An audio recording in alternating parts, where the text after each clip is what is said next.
Saludos, amigos y amigas de La Respuesta. En el día de hoy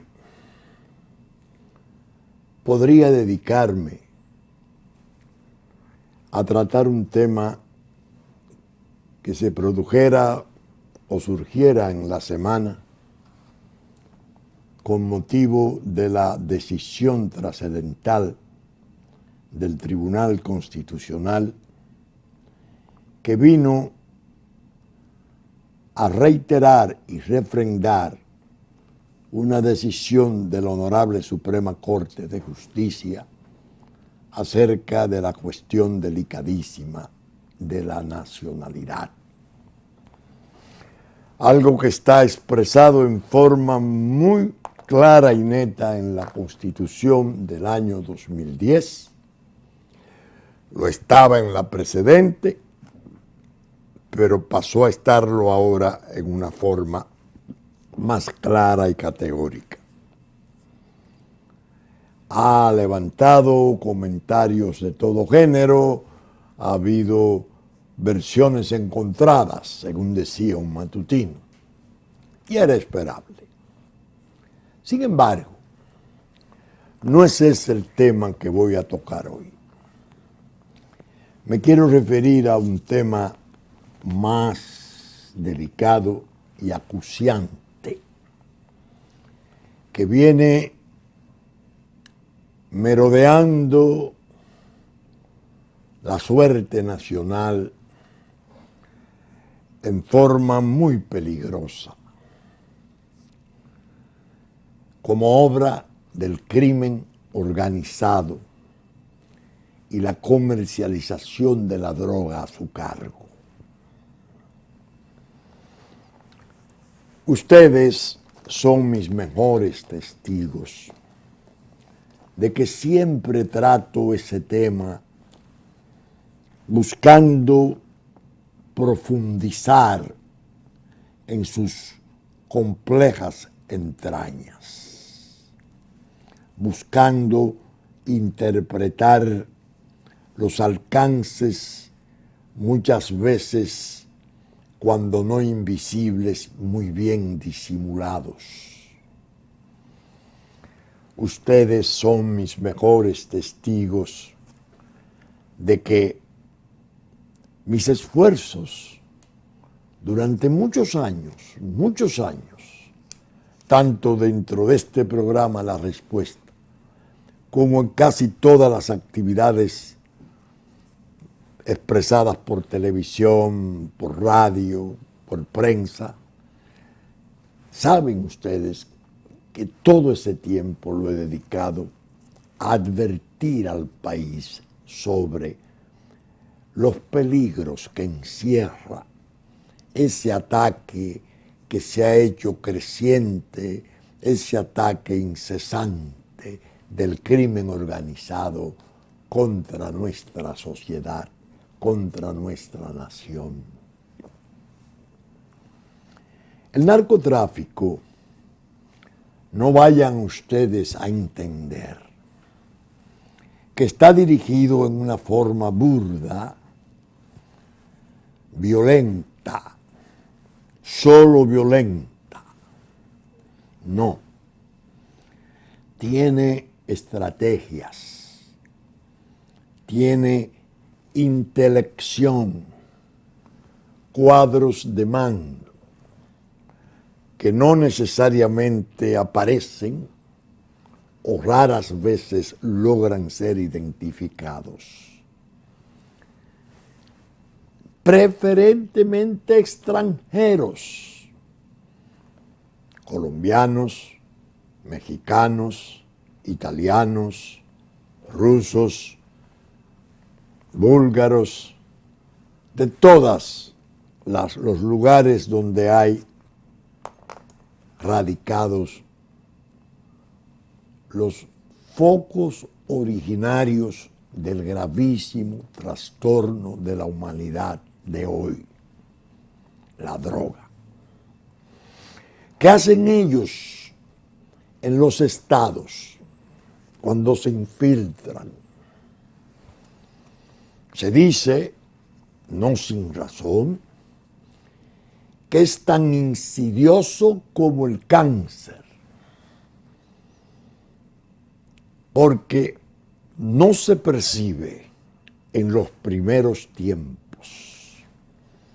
La gente no se da cuenta durante un largo tiempo de que está trabajando el narcotráfico y el crimen organizado que le dirige en el seno de su sociedad. Y tiene unos tentáculos largos y tiene unas afinidades profusas y densas que las va derramando en el medio social. Cuanto más invisible, peor, por ser más efectivas a sus propósitos. El narco, para nosotros, durante mucho tiempo, nos pasaba de largo. Nosotros no entendíamos como sociedad de qué se trataba. Ordinariamente atendíamos a las noticias sensacionales, a los trastornos de sangre, a las violencias, a los alijos, a los apresamientos y a todas esas operaciones que son chocantes, que impresionan, que producen cierta grima, pero que la gente las procesa con una mentalidad o una percepción policiva. Bueno, esos son delincuentes. Delincuentes que deben ser detenidos, y detenidos deben ser juzgados y condenados, y que se le está juzgando mal, o no se le está juzgando, o no se le está condenando, o no se le está persiguiendo, o que la autoridad está fallando, o que la autoridad está sobornada, o que la autoridad es cómplice, o que la autoridad en algún tiempo pasa a ser efectiva. Es como un entretenimiento, ha sido como un entretenimiento de la atención pública. Para nosotros, para aquellos entre los cuales yo estoy, que hemos dedicado mucho tiempo al estudio del fenómeno, el asunto es mucho más complicado. Por eso muchas veces decimos, cuando aparecen esas noticias aparatosas y el rufianismo de la comunicación social y todos los lenguaraces que aparecen en enjambre, comienzan a pontificar y a interpretar y a demandar explicaciones y acusar a autoridad o gobiernos. Nosotros tenemos la tendencia a encogernos de hombros. Yo soy uno de ellos. Tengo amigos muy versados que también se comportan como yo. No entienden el fenómeno.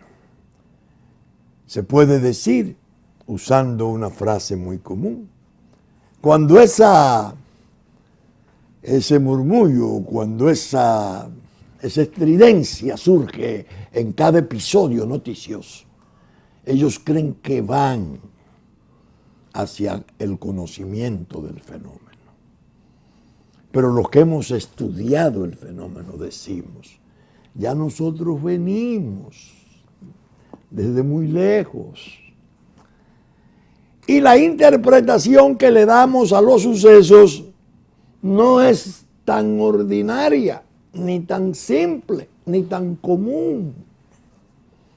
No porque tengamos ninguna superioridad del conocimiento, no, sino porque hemos tenido dedicación al fenómeno. El que no se dedique a estudiarlo en profundidad no lo comprende. Pues bien, yo tomé de mis libros, de mi centenar de libros, Uno, que lo he comentado otras veces, de un periodista inglés, Joan Grillo, el narco, en el corazón de la insurgencia criminal mexicana. Lo leí y lo releí porque me impresionó. Va mucho más lejos en algunas cosas que lo que van los tratadistas mexicanos, que son muy buenos, periodistas de investigación muy buenos y muy valerosos, que escriben en un mundo de cruces y de sangre y de dolor, porque son cientos de sus compañeros los que han caído. Esta obra de este inglés, que residió en México, que se fue a hacer reportaje en México, pero que, como suelen hacerlo, uno atiende, por ejemplo, a Hugh Thomas como historiador, y cuando leo a este joven, no sé si es joven, Ian Grillo, pienso, estos ingleses tienen evidentemente serenidad y penetración para tratar las cosas. Cuando uno lee esa obra, se da cuenta de que esos fines estratégicos del narco en México han ido tan lejos, que ya el fenómeno criminal ha asumido características preocupantes, como para que se le señale radicado en el corazón de la insurgencia criminal mexicana. Leían estos días un reportaje de Michoacán y decía su gobernador y algunos funcionarios importantes que confesaban que había áreas extensísimas del Estado que no eran controladas ni por la autoridad estatal ni por la autoridad federal, que estaban en manos del crimen. ¿Cuánta razón tiene este autor Grillo? Entonces, uno hace naturalmente la traslación, uno extrapola el aprendizaje que hace sobre lo que ha ocurrido en otros medios hacia el medio propio. Es lo que yo he hecho. Asimilo las experiencias colombianas, que son infinitas, con una literatura profusísima, muy responsable y lúcida. Asimilo la experiencia mexicana, no dejo de enterarme y de estudiar las mafias clásicas para saber qué es lo que nos está atacando. Para darme cuenta que la epidemia y la desgracia y la desdicha que está generando la comercialización de la droga por interés de ese lucro, de esas ventajas económicas, de ese monstruo que es el crimen organizado, está atacando mi medio, está atacando mi pueblo, está dañando sus juventudes, está arruinando paradigmas, está arruinando paradigmas como el trabajo, que ha dejado de ser un generador de méritos, porque el hijo ve al padre trabajar 30 años y le dice, papá, tú no me puedes comprar un traje nuevo, yo no puedo ir a la discoteca o a tal sitio porque tú no me puedes dar apoyo. Sin embargo, mira los vecinos, andan en Porsche, andan en Mercedes, andan en Maserati. Y el padre dice, hacia adentro, ya no se atreve casi a compartirlo con el hijo. Hijo, si tú supieras cuántas lágrimas, cuánta sangre y cuánto dolor hay debajo de ese lujo, de esa riqueza fácil. Yo he trabajado lealmente, yo he sido serio, pero mi sociedad está cuestionando mi mérito de trabajador. Es un paradigma que ha liquidado la riqueza fácil del narco. Y es un signo gravísimo de descomposición, de desencanto. Decía, tiene fines estratégicos el narco. Se infiltra, como el cáncer. En principio, si se le detecta a tiempo y se le resiste a tiempo, es extirpable, como el cáncer. Si no se le percibe a tiempo y se le deja progresar y crecer, es mortal por necesidad, metastásico, como el cáncer. ¿Dónde se infiltra? En todo el organismo social. Va con preferencia, en el principio, al seno de la autoridad, que es la que le persigue, que es la que tiene por ley el mandato de atender a su peligrosa presencia, invasiva, criminosa. ¿Qué hace? Soborna, atrae policías, soldados, marinos, gente de inteligencia del Estado, y se va aposentando, primero tratando de conseguir complicidad que le permita operar, sin ser molestado ni perseguido. Pero es solo ahí que se infiltra. No, por Dios. Se infiltra en el quehacer político.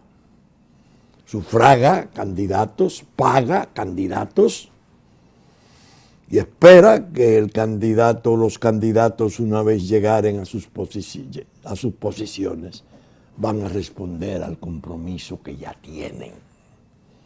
Se infiltran en el comercio, se infiltran en la industria, se infiltran en la banca, lo van tomando. Y ya se ha hecho posible identificar cuáles son las áreas de su predilección en la economía. Van tomando las cosas con esa dirección estratégica de inteligencia notable, transnacional, van tomando los espacios conforme a las actividades. Es una lucha enorme la que hay que librar con ese fenómeno, que no la puede librar un Estado como el nuestro por sí solo, que requiere incorporarse a esfuerzos regionales, que necesita una asistencia solidaria de la tecnología, el apoyo logístico, por ejemplo, de Estados Unidos, que tiene la posibilidad de proveer medios para poder hacer eficaz la interdicción. Y el Estado nuestro pasó mucho tiempo entendiendo que eso a nosotros no nos afectaba. Eso es tránsito, eso pasa por aquí, pero va a los medios de gran consumo, va a Europa o va a América del Norte. Al contrario, aquí lo que viene son sus riquezas y son hasta agradables porque ponen en movimiento la economía.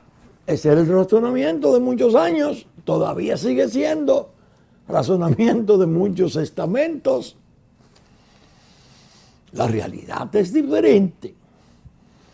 La operación de ese monstruo es enormemente destructiva.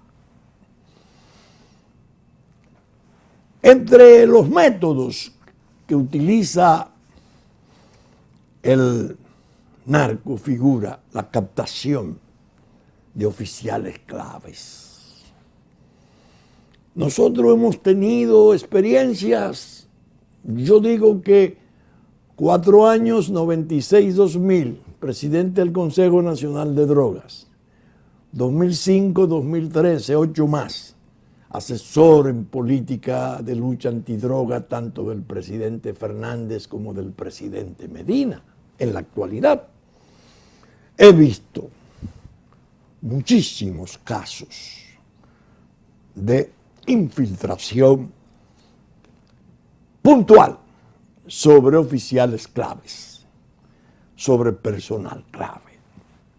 Las experiencias, por ejemplo, el coronel Hiraldo fue solicitado en extradición por Estados Unidos, tenía 6 o 7 años en la Dirección Nacional de Control de Drogas y al parecer tenía una presencia importante, era un auxiliar, un auxiliar de la dirección muy cercano durante 6 o 7 años. Lo piden en extradición los norteamericanos porque detectan, parece, que participaba en operaciones de apoyo del narcotráfico. Otro coronel, que no tengo el apellido de momento, trabajaba en un departamento sensitivo, el DITIS, pero en estrecha relación con DEA durante 4 o más años. Hombre de extrema confianza. Y ocurre que una noche, cuando venían los vuelos criminales, antes de nosotros poder organizar la resistencia y la limpieza del cielo nuestro, aparece en un cañaveral con otro oficial, tiroteando a un helicóptero norteamericano que había venido desde Puerto Rico a ayudar a la captura de ese alijo. Impactaron al helicóptero. Pero era un hombre de extrema confianza de DEA. Dios mío. Estalla un escándalo enorme. Punta Cana, una superestructura de mafia. Más de 30 oficiales de distintos cuerpos comprometidos en ella. Un avión francés de $10 millones decomisado, 1.000 kilos de cocaína. Parece que la estructura en Francia era enorme. Está pendiente el juicio. Pero se determina entonces que hay un apoyo de mafias locales que vienen desde Santiago. Un espécimen que dicen que es de mayor importancia o tanta importancia como la que tuvo Quirino en su tiempo, que el pueblo no sabe ni siquiera de su existencia. Creo que en el argot de ellos le llaman el flaco, dominicano, oriundo del Pino, de Santiago Rodríguez, de por allá, de Aguas Claras. No tengo exactamente todavía la información.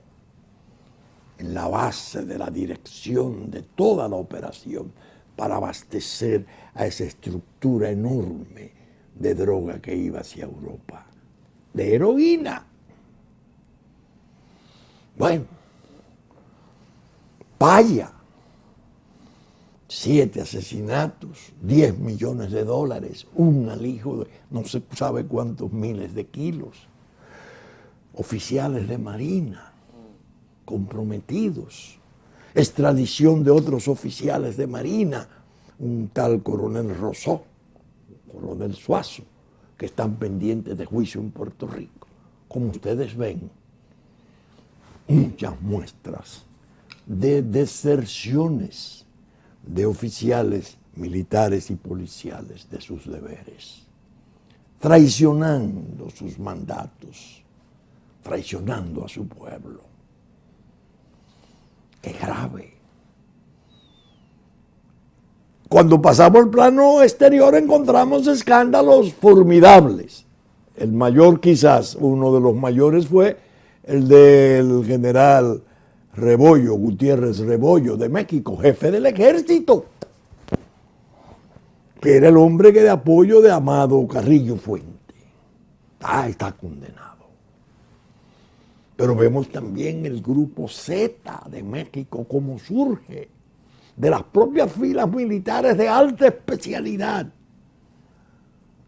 Los servicios altamente entrenados como de policía. Primero apoyando las operaciones de los carteles, ejecutando a gente que le debía los carteles y después derivando a ser un cartel propio, quizás el más duro, el más preparado y despiadado que existe. Entonces uno dice, pero Dios mío, ¿y esto qué es? Pues bien, en la semana apareció en el diario El Día un titular. La policía identifica a los 2 presuntos narcotraficantes que liderean luchas por control del este. Atiendan, el este de la región. Narcos preparan grupos de sicarios juveniles.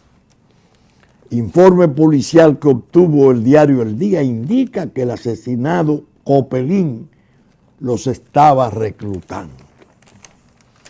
Yo me puse a leer en la página interior de este importante diario que a la verdad trata con mucha propiedad del tema y me quedé no frío ni impresionado, me quedé más bien complacido de ver su contenido, porque hacía algo más de un mes, que yo tuve la alegría de oír de los propios labios del jefe de policía la descripción que aparece en ese informe. Entonces, eso me confirmaba algo que he sostenido siempre. En estas funciones, uno recibe informaciones que no puede traducir, que no debe traducir, porque puede ser trastornador si se revela, porque puede turbar una investigación. Por eso digo muchas veces, yo quizás hable una cuarta parte de lo que sé o de lo que he aprendido a conocer. Dice ese informe cosas graves, pero sobre todo aquí hay una muy grave. La Policía Nacional se indica a los supuestos narcotraficantes Pascual Cabrera y Winston Rizik como los cabezas de una guerra entre bandas rivales que han provocado una especie de baño de sangre en la región este del país, disputa que según la institución del orden tuvo su origen en un presunto tumbe de 500 kilos de cocaína en el año 2009. Las disputas se han agriado porque ambos grupos buscan ocupar los espacios que en el mundo del narcotráfico de la región este quedaron vacantes tras el asesinato de Alfredo Rodríguez, niño Patacorta, en 2010 y el arresto y extradición de Antonio del Rosario Puente, alias Toño Leña, en el 2011. Un informe policial indica que de acuerdo a informaciones del narcotraficante presunto Winston Rizik Rodríguez fue tumbado con 500 kilos de cocaína. Por la pérdida de esta droga culpa al narcotraficante presunto Jesús Pascual Cabrera Ruiz y a su socio Alfredo Rodríguez Patacorta. Esta pérdida desencadenó una secuencia de ejecuciones y sicariatos en varias regiones. En esa disputa las autoridades sospechan que Juan Cordero Febles, Copelín, sicario ejecutado en la semana pasada en Yaguate, San Cristóbal, jugaba doble cara, pues le daba servicios al grupo de Cabrera Ruiz y al de Rizik Rodríguez. Tanto así que en 2010 Copelín fue sometido a la justicia acusado de haber ejecutado a su jefe pata corta Alfredo Rodríguez, de quien era guardaespaldas, que era una de las principales figuras del narcotráfico en la región este y fue asesinado junto a su amigo Juan Arturo Donastor al recibir una lluvia de balas. Entonces dice, Cordero Febles era guardaespaldas de Rodríguez e iban en la parte de atrás del vehículo, pero escapó milagrosamente sin ningún daño. Se dice que lo mató, se salió de la jipeta, tiroteó desde afuera la jipeta para dar a entender que había sido un atentado de fuera y no que había sido un acto de ejecución dentro del vehículo. La guerra se expandió y el 26 de enero del 2010 varios sicarios asesinaron en Santo Domingo al ingeniero Wilson Alfredo Amparo Luna, que no era narcotraficante ni tenía nada que ver con eso, al confundirlo con Rizik. Creo que andaba repartiendo una invitación de 15 años de su hija. Posteriormente, estos interceptaron al presunto narco el 18 de febrero de ese mismo año y le hicieron 26 disparos, pero solo uno le alcanzó hiriéndolo en el antebrazo derecho. Óigame, describe ese informe cosas. Dice, el informe de la policía indica que de acuerdo a las informaciones, luego de Pascual Cabrera estar preso en Puerto Rico, Winston Rizik insistió en el cobro de la deuda de la droga, esta vez con Sandy Cabrera, deportado de Estados Unidos, quien manejaba los recursos en el país de su tío Pascual, socio de Niño Patacorta. Sandy no pagó la deuda exigida por Rizik. En noviembre del 2010, sicarios dieron muerte en Puerto Rico a Mario Cabrera, hermano de Sandy. Un año más tarde, en junio del 2011, desconocidos acribillaron en un club gallístico de la comunidad de Higüey a Sandy Cabrera y a su acompañante Carlos Manuel Jiménez e hirieron a Julián Rijo. La policía indica que esas muertes fueron planificadas por Copelín, quien según el mismo informe fue sacado de la fortaleza de la Romana, donde en ese momento guardaba prisión para presenciar las ejecuciones realizadas por sus sicarios. Eso sale ya al público. Yo lo había oído de labios del propio jefe de policía hace un mes y medio, en una entrevista cordial que sostuviéramos. Dios mío.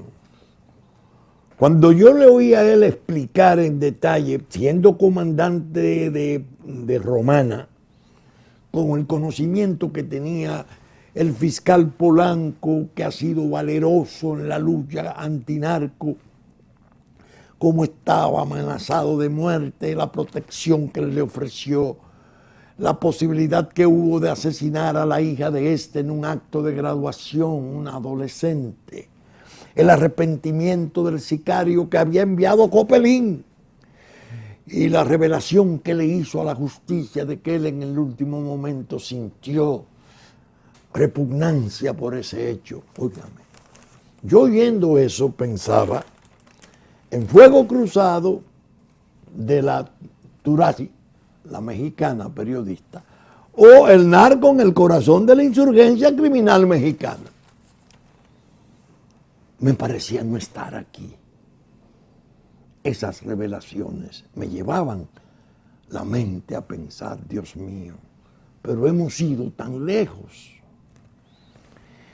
En la misma edición del día aparece: la policía recomendó su cancelación ante el Poder Ejecutivo. Rosado Mateo defiende al coronel Johan Liriano, pondera su conducta en el desempeño de responsabilidades.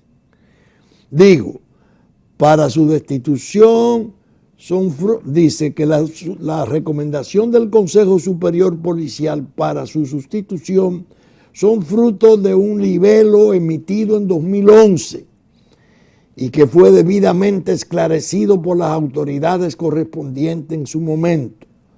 Rosado y Joan Liriano visitaron la redacción del Día la noche del martes, hora después de que la Policía Nacional informara en una rueda de prensa que el ex coronel había sido detenido porque el sicario Juan Cordero Feble fue asesinado en una finca que era propiedad del ex oficial. Se explicó que el Consejo Policial dispuso su cancelación la pasada semana sobre las bases de una información que indicaba que Liriano tenía 2 fichas criminales por 2 homicidios, que era o había sido deportado y que era un lavador de activos. Sobre lo de las fichas, Rosado Mateo entregó al Día una comunicación del entonces procurador adjunto, doctor Frank Soto, actual presidente, juez de la Suprema Corte de Justicia, en la que ordenaba retirar las mismas, las fichas, del sistema de la Procuraduría porque habían sido colocadas de manera irregular y por lo tanto dispuso una investigación para establecer cómo fueron colocadas. El coronel Liriano informó que depositó una solicitud de revisión de la medida del Consejo Policial, señalando que no se tomó en cuenta de lo que había ocurrido con las supuestas fichas y que esto había sido esclarecido por la Procuraduría. E indicó que las mismas fueron introducidas a instancia de Pascual Cordero Martínez, el chino, y Emilio Mesa Beltré, el gringo, acusado de narcotráfico y en cuyo proceso el coronel Liriano es testigo a cargo fundamental. Sobre la acusación de que es un deportado de Estados Unidos, mostró copia de su pasaporte con múltiples entradas y salidas del territorio norteamericano. En cuanto a la cuestión del lavado de activos, señaló que la acusación es inverosímil, ya que entregó a los investigadores de asuntos internos de la policía el detalle de los ingresos mensuales que recibe y el origen de sus propiedades y de su esposa. Explicó que como técnico en reparación de helicópteros recibe 84,000 pesos mensuales de la empresa Rep Air, 117,000 de Aviajet, 18,000 del Instituto Dominicano de Aviación Civil como investigador de accidentes, 16,000 de la Policía Nacional y 65,000 del Banco de Reserva. La compañía Telemicro también le paga 25,000, un total de 400,000 pesos mensuales. ¿Qué había ocurrido? Que con motivo de la muerte del sicario Copelín, que apareciera su cadáver en uno de los cañaverales de Caey, del ingenio Caey, la policía llegó a localizar que había sido asesinado en una casa, propiedad de ese coronel. El coronel alega que él había vendido esa casa hace unos meses. Ha trascendido que la publicación que se hizo de que era una finca era exagerada, porque se trata de una heredad de 23 tareas. Caramba. Se habló de un allanamiento donde aparecieron cientos, no sé cuántas, decenas de millones de pesos y dólares, según un diario digital, que es el que ha estado más activo en las revelaciones contra ese oficial. El oficial parece que dice eso no es verdad. Es decir, en medio de esa confusión y de ese choque entre lo que se hizo en la prensa, apoyándose en la decisión del Consejo policial y lo que responde el ex jefe de la Dirección Nacional de Control de Drogas, explicando esas cosas, yo que conocía los aspectos del incidente del coronel S con 4 periodistas en el 2011, uno de ellos de ese digital que ha sido el más activo, el más agresivo, el llamado Acento. La aparición de un pasquín días después de aquel incidente, donde se hablaba de esas 2 fichas por homicidio. La investigación que hizo Frank Soto, un investigador formidable en la Procuraduría General de la República, que luego fuera promovido a juez de Suprema Corte de Justicia. Me pareció extraña. Que había sido hecho con el concurso de un fiscal adjunto de la provincia de Santo Domingo de entonces, 2011. Y alguien o un personal del DNI, una ficha falsa, pero que se ponían a instancia y en interés de 2 grandes capos que están sometidos a la acción de la justicia. No sé cuál ha sido la suerte de su caso. Si han sido condenados, si han sido liberados, no lo sé. Los famosos Chino y Gringo. Digo, Dios mío, ¿y esto qué es?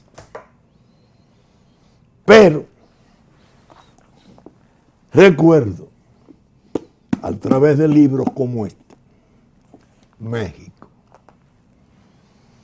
El narco es implacable en su estrategia.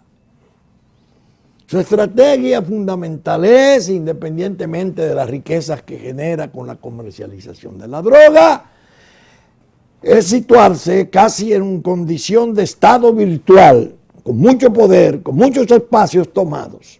Y la autoridad, cuando no la somete, la destruye. La destruye. Yo recuerdo un episodio muy triste y conmovedor del presidente Calderón de México, el expresidente, cuando mataron en un segundo accidente de helicóptero a uno de sus asesores, de sus auxiliares en la lucha antidrogas. Eran 4 los que murieron, pero había uno que era muy, muy notable. Y él decía frente a los cadáveres: me acusan muchas veces de que mis servidores son venales, están sobornados, son corruptos. Parece que ellos tienen que llegar a donde están estos para pasar a ser respetados. Señalaba los 4 ataúdes. Porque el narco es eso. Aquí hubo una dirección de control de droga manejada por el general Rosado. Yo lo conocí el día de su juramentación, que fue a verme en el Palacio. Venía yo desagradado porque había perdido un pleito, porque Leonel Fernández, el presidente de entonces, quería darle a la policía participación en la cuestión de drogas.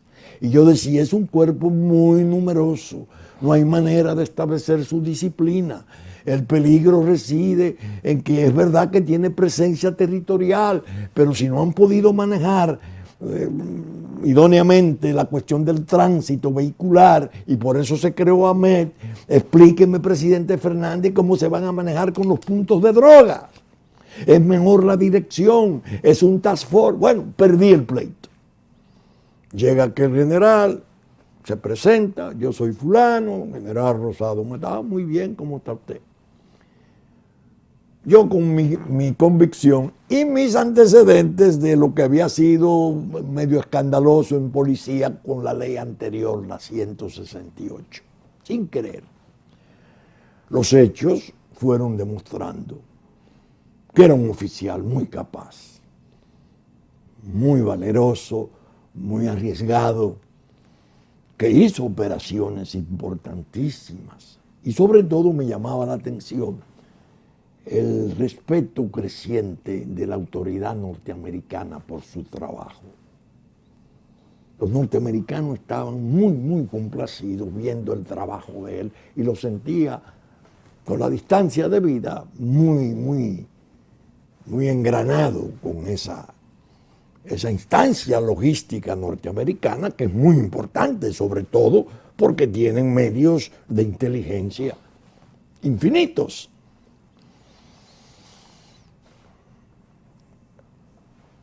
Dije hace algún tiempo, el narco está de mal humor. El narco no está conforme con lo que se le ha presentado. Este presidente ha manifestado una determinación enérgica, habló en la campaña, en el mitin final, de partirle el corazón, cortarle los brazos, los pies, etc. Se ha extremado la posición de dureza del gobierno. Esta autoridad no le resulta al narco. Lo dije, Sinaloa está brava. Sinaloa, el indio, todas esas cosas que se descubrieron. Pero no me imaginé que el narco estaría muy atento a ver de qué modo destruye todo mérito, todo valimiento del desempeño de ese oficial general. Entonces vemos una comidilla que se atiende más que al asesinato de Comelín, a los vínculos supuestos de Rosado Mateo con el coronel Liriano. Digo, ay, míralo aquí. Este es un parte del objetivo. No debe de ser así. El narco se empeña en dividir los cuerpos de investigación, en rivalizarlos, en asusar el protagonismo que es nocivo de un sector en perjuicio de otro. Yo he sido un fanático, si se quiere, de la unidad, de apretar las acciones, de formar un club, un team. No. Ese mismo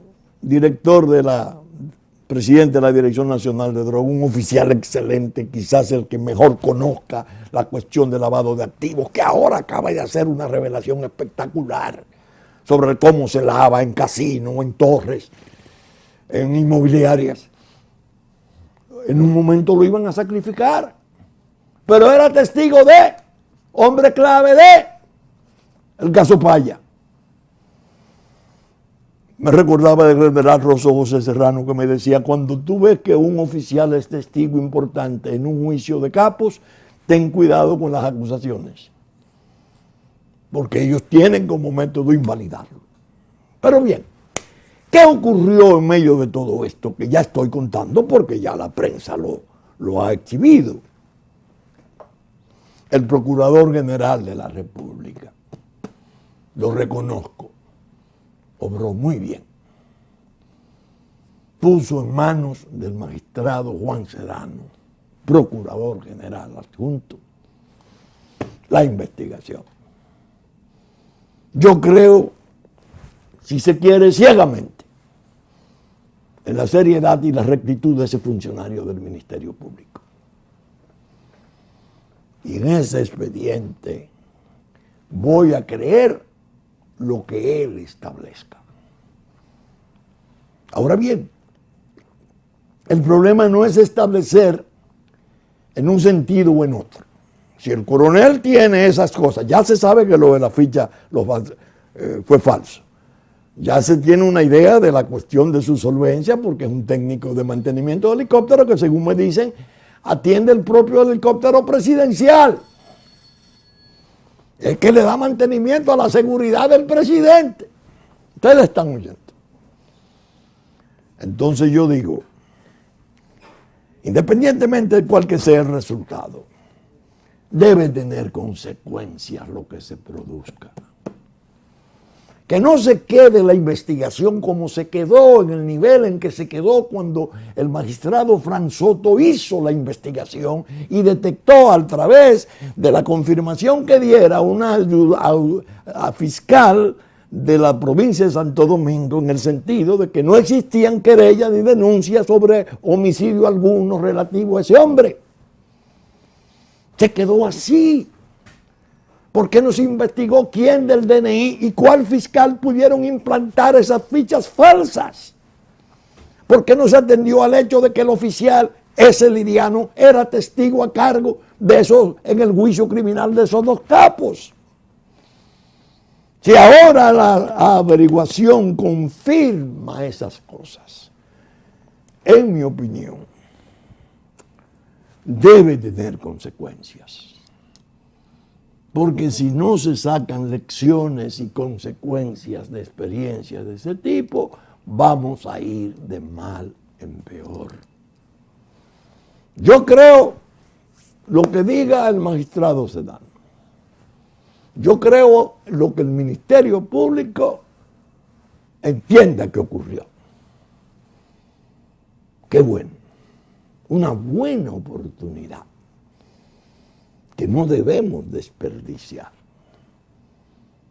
Como ustedes se habrán dado cuenta, quise aprovechar el momento. Ya ha aparecido en la prensa la difusión, como hace el día, con mucha profesionalidad. Pone el informe, que es muy importante, pone las declaraciones de Rosado Mateo, que habló de seguro con la autorización del propio jefe de policía, porque no lo podía hacer sin su autorización, lo cual lo enaltece.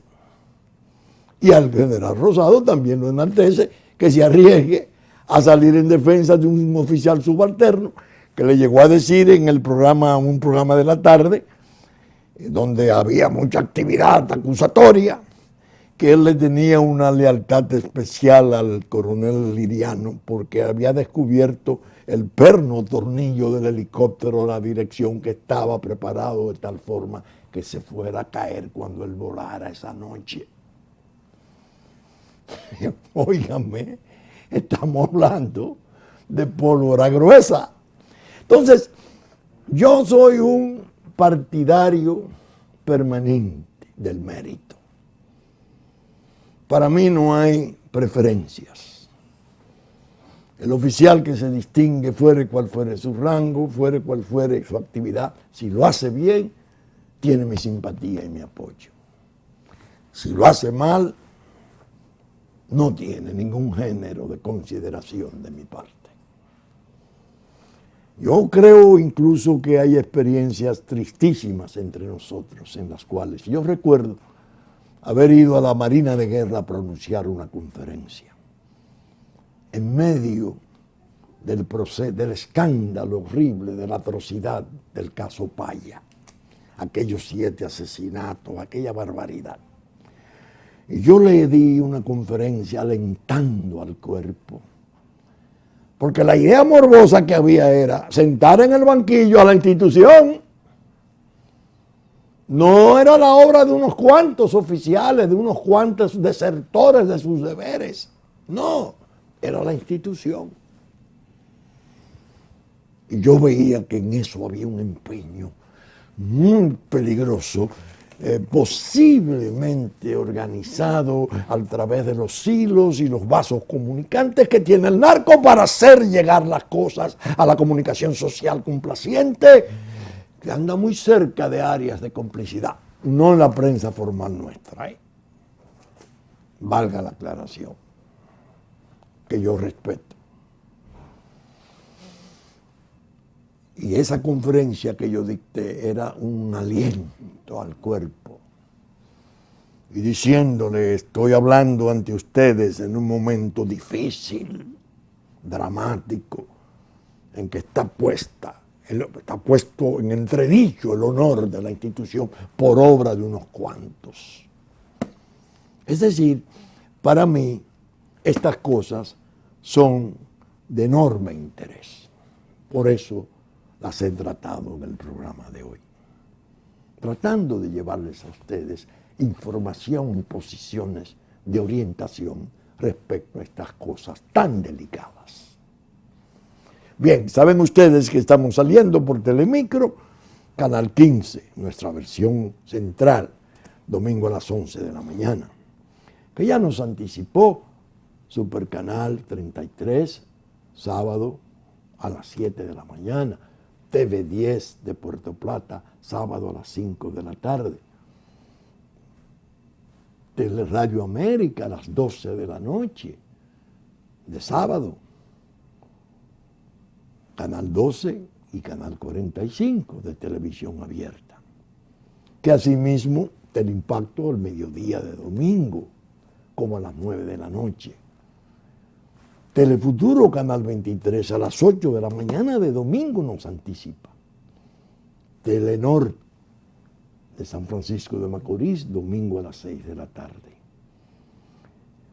Diario Horizonte de Nueva York, que lleva nuestros contenidos a sus páginas. Diario Digital Dominicano. Radio Real de La Vega en la versión central de domingo a las 11. Y Radio Hit 92 en esa misma versión. Que con la gracia de Dios esperamos estar con ustedes en la entrega de una nueva respuesta el próximo domingo. Muchas gracias y hasta entonces.